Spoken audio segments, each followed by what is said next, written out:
This episode contains graphic descriptions of crime. Listeners' discretion is advised for children under the age of 18 and for people who may be sensitive to the details in this episode.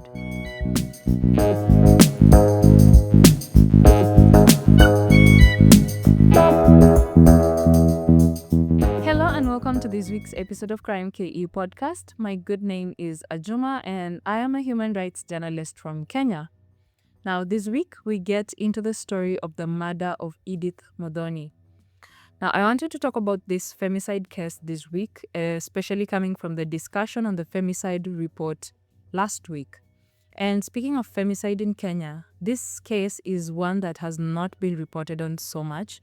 And I also struggled to get court records on this specific case. So if you're listening and you have more information on this case that you would like to share, please reach out to me through our social media platforms that I have left in the show notes of this episode.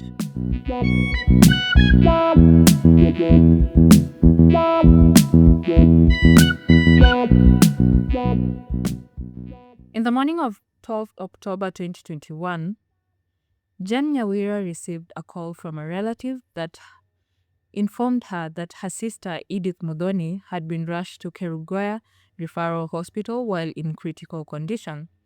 So Jen dropped everything at work and headed to the hospital. When she got there, she said that she was informed that Edith had been admitted to the emergency ward.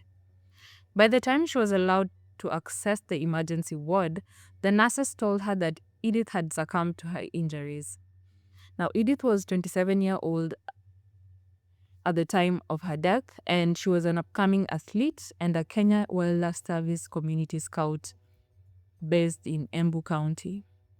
According to a statement from an official from Athletics Kenya, Edith was a very promising middle-distance runner, specializing in 400-meter races and 800-meter races. She had competed in regional competitions in central Kenya, but her aspirations were to one day represent Kenya internationally. The lead administrator at the Kirinyaga Hospital told the media that Edith was brought to the hospital by a good Samaritan, but according to several news reports, she was rushed to hospital by her neighbors after an argument with her partner, a man identified as Kennedy Nyamu Chomba.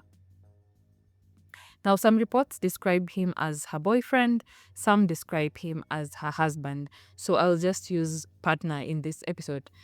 According to Edith's sister, Jen, the couple had been together for 3 years and they got into an altercation on the day that Edith was rushed to hospital because Edith was trying to read messages from Kennedy's phone.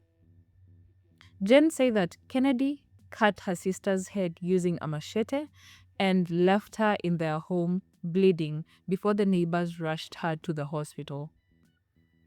She was found bleeding with visible stab wounds to her neck and a deep cut at the back of her head, and her partner had fled the scene.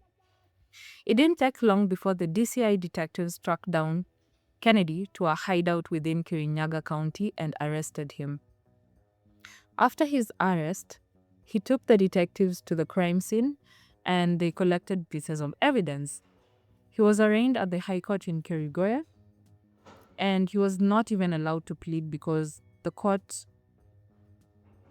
allowed the police to hold him for 10 days as they continued the investigations into the murder. So the last report on this case shows that Kennedy was in remand as police continued with investigations. Now, in an interview with The Standard, Edith Muthoni's father said that he was saddened by his second-born daughter's death and he just wants justice in her murder.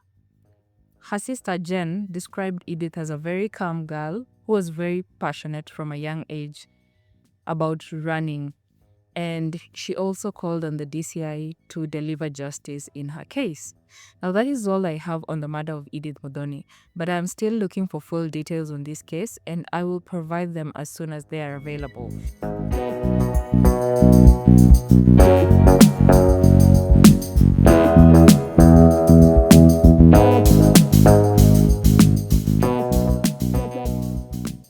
Thank you for staying with me until the end of this episode. You can support Krime KE podcast by sharing this episode with your friends On TikTok and Instagram, we are at Krime.ke. On Facebook, you can find me at Ajuma Millicent.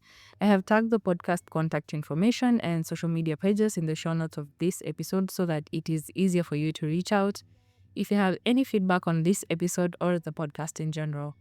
We also have a WhatsApp number, which I have put in the show notes of this episode. You can send in voice notes, suggest cases, and give feedback.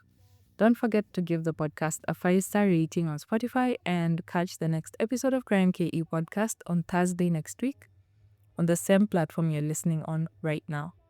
But until then, stay safe and remember, it is crime with a K.